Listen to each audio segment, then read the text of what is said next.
شروع اللہ کا نام لے کر جو بڑا مہربان نہایت رحم والا ہے۔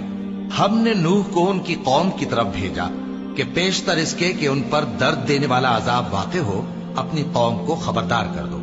انہوں نے کہا کہ بھائیو، میں تم کو کھلے طور پر خبردار کرتا ہوں کہ اللہ کی عبادت کرو اور اس سے ڈرو اور میرا کہا مانو، وہ تمہارے گناہ بخش دے گا اور موت کے وقت مقرر تک تم کو مہلت عطا کرے گا۔ جب اللہ کا مقرر کیا ہوا وقت آ جاتا ہے تو تاخیر نہیں کی جاتی، کاش تم جانتے ہوتے۔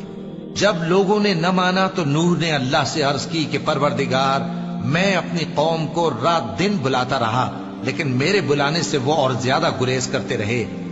جب میں نے ان کو بلایا کہ توبہ کریں اور تو ان کو معاف فرمائے تو انہوں نے اپنے کانوں میں انگلیاں دے لی اور اپنے اوپر کپڑے اوڑھ لیے اور اڑ گئے اور خوب تکبر کرنے لگے۔ پھر میں ان کو بلند آواز سے بھی بلاتا رہا، پھر علانیہ بھی اور رازداری سے بھی سمجھاتا رہا۔ پھر میں نے کہا کہ اپنے پروردگار سے معافی مانگو کہ وہ بڑا معاف کرنے والا ہے۔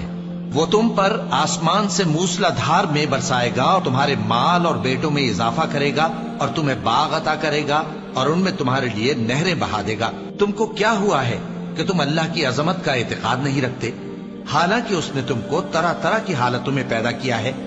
کیا تم نے نہیں دیکھا کہ اللہ نے 7 آسمان کیسے اوپر تلے بنائے ہیں اور چاند کو ان میں روشن بنایا ہے اور سورج کو چراغ بنا دیا ہے؟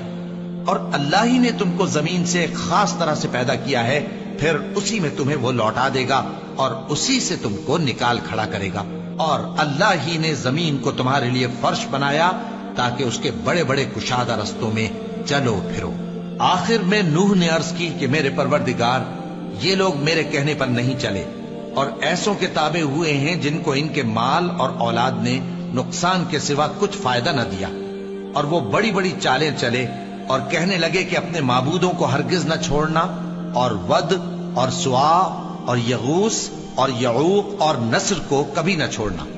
اور اے پروردگار، انہوں نے بہت لوگوں کو گمراہ کر دیا ہے اور تو ان ظالموں کو اور زیادہ گمراہ کر دے۔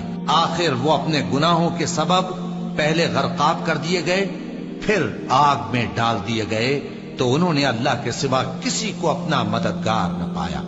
اور پھر نوح نے یہ دعا کی کہ میرے پروردگار، ان کافروں میں سے کسی کو زمین پر بستہ نہ رہنے دے، اگر تو ان کو رہنے دے گا تو یہ تیرے بندوں کو گمراہ کریں گے، اور ان سے جو اولاد ہوگی وہ بھی بدکار اور ناشکری ہوگی۔